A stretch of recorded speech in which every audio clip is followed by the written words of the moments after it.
Hey guys, আমি Swarnanka and welcome to the new episode of my channel. তো এখন এই ভিডিওতে কিছু আপডেট নিয়ে কথা বলবো। তো প্রথম যে আপডেটটা হচ্ছে নেটফ্লিক্সের দুটো সিনেমা যেটা স্ট্রিমিং শুরু করবে কিছুদিন পর থেকে নেটফ্লিক্সে। তো প্রথমে ওটাই বলে নিই।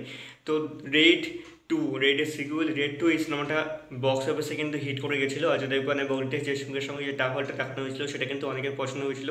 তো এই সিনেমাটা 26শে জুন থেকে নেটফ্লিক্সে স্ট্রিমিং শুরু করবে। দেখা যাক ওটিটিতে কতটা এই সিনেমাটা সফল হতে পারে। এটা প্রথম আপডেট ছিল। দ্বিতীয় আপডেট হচ্ছে দি ওল্ড গার্ড এই সিনেমাটার সিকুয়েল দি ওল্ড গার্ড 2 এই সিনেমাটা জুলাই মাসে 2 তারিখ থেকে নেটফ্লিক্সে স্ট্রিমিং করতে শুরু করবে। যেটা ডিরেকশন দিয়েছে হচ্ছে ভিক্টোরিয়া মাহানি, যেটা একটা অ্যাকশন ফ্যান্টাসি সুপার হিরো জনরার সিনেমা নেটফ্লিক্সের। দেখা যাক কেমন হয় এই সিনেমাটা এবার।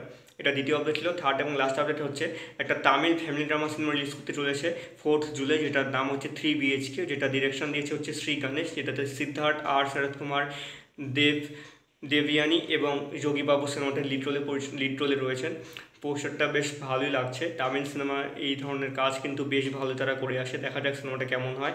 4th জুলাই সিনেমাটা রিলিজ করতে চলেছে। তো এই ছিল আজকে আপডেট। কেমন লাগলো অবশ্যই কমেন্ট করে জানিয়ে, ভালো লেগে থাকলে চ্যানেলটিকে অবশ্যই সাবস্ক্রাইব করতে একদম ভুলবে না। আবার দেখা হবে পরের ভিডিওতে।